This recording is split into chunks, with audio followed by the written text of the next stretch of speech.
And another thing of importance, the government has to be charged for falsifying and making up lies about my parents and how my parents died when they got murdered. And the government has to get charged for covering up how many times people have shot at me since I was little. The government has to get charged for covering up medical injuries that I've had from government agents abusing me. The government has to be charged for hiding monies and stealing monies from me. And people trying to steal money off my card, my Bank of America debit card. And the government has to be charged for choking me and violating my royal hermaphrodite freedom of speech.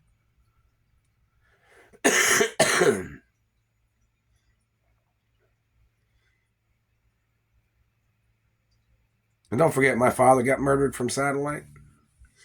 And those Treasury and Supreme Court rulings say don't ever touch me with your fucking satellites.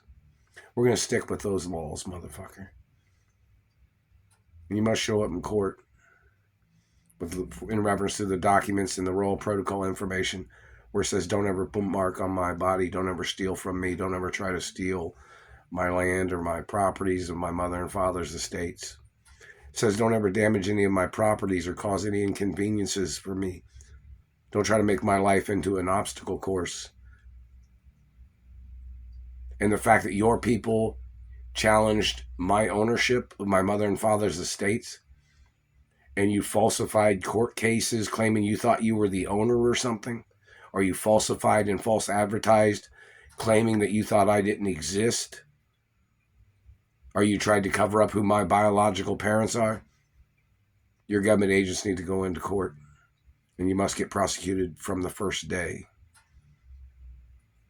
And the U.S. government has to get charged for covering up the crimes of government agents shooting at me. Every single incident that they covered up must be revealed in public information. And we must get prosecuted for covering it up. Because the government owes me lawsuit monies. Each and every time they tried to shoot at me, every time they tried to hurt me, every time they misrepresented my birth identity.